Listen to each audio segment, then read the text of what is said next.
छोड़े दाल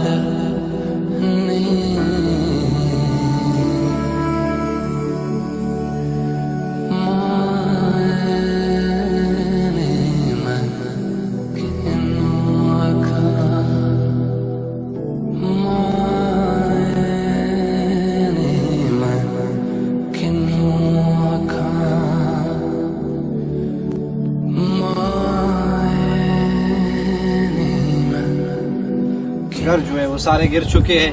पूरी बलूचिस्तान में यही हालत है, हर तरफ तबाही है। सैलाबों ने, बारिशों ने तबाही मचा दी है। मैं अपने दोनों रज़ा से अपील करता हूँ कि अशिया खुर्दनोश की इन्हें शदीद किल्लत है, तो ताकि हम इन लोगों की मदद कर सकें। तो सारा घर ख़त्म हो चुका है। चटा यहाँ पे लगा हुआ है।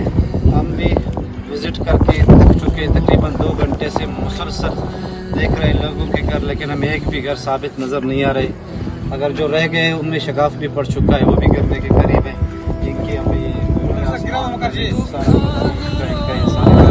ख़त्म हो चुके हैं, गिर चुके हैं।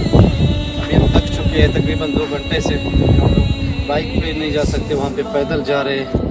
और वो जगह जाने की हम कोशिश कर रहे हैं जहाँ कोई नहीं पहुँचता। हमारा यही कोशिश है कि हमारा अल्लाह राज़ी हो जाए। और ज़्यादा वो मुस्तहिक लोग हैं जिन तक आज तक किसी ने भी नहीं पहुँचा। वहाँ पहुँचना काफ़ी मुश्किल ज़रूर है, लेकिन हमें पहुँचना पड़ेगा वहाँ पे। उनकी मदद करना